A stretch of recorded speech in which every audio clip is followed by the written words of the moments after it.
Fan India তারকা থেকে প্রবাস শুধু ভারত নয়, বিশ্বের বিভিন্ন প্রান্তে দর্শকদের মন জয় করে নিয়েছেন। পর্দায় তার চুম্বকীয় উপস্থিতি সবসময় দর্শকদের ফেঁকা গিয়ে টেনেছে। সম্প্রতি মুক্তি পাওয়া কল্কি যেন তারই প্রমাণ। প্রবাসের সিনেমা সীমিত প্রচার সত্ত্বেও বিস্ময়কর সাফল্য আনতে পেরেছে, ফলে বিশ্বব্যাপী প্রবাসে আলাদা ফ্যান বেস গড়ে উঠেছে। এই অভিনেতা নম্রতা ও ভক্তদের সঙ্গে নিয়মিত যোগাযোগ বক্স অফিসে জয়ের ক্ষেত্রে সহায়ক ভূমিকা পালন করে।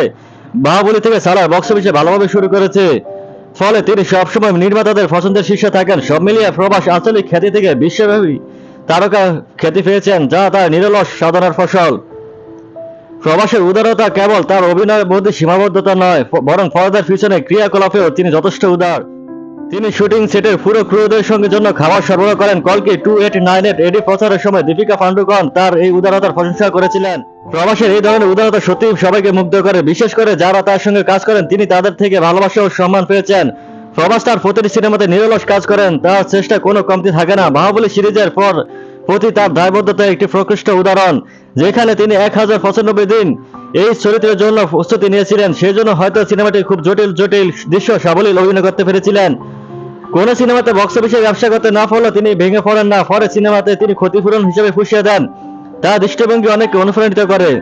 প্রবাস স্মার্টনেস, কমান্ডিং ফিজিক ও নম্র ব্যক্তিত্বের অধিকারী। পাতলা গড়ন থেকে শুরু করে সিক্স প্যাক অ্যাপস সবকিছু তাই তিনি মানিয়ে নিতে পারেন। তার ব্যক্তিত্বই মূলত তাকে ফ্যান ইন্ডিয়ার সুপারস্টার পরিণত করেছে। এই জন্য দক্ষিণ ভারতের পরিচালকদের পছন্দের শীর্ষে থাকেন এই অভিনেতা। তিনিও নিজের কাজ দিয়ে পরিচালকদের খুবই কম হতাশ করেন।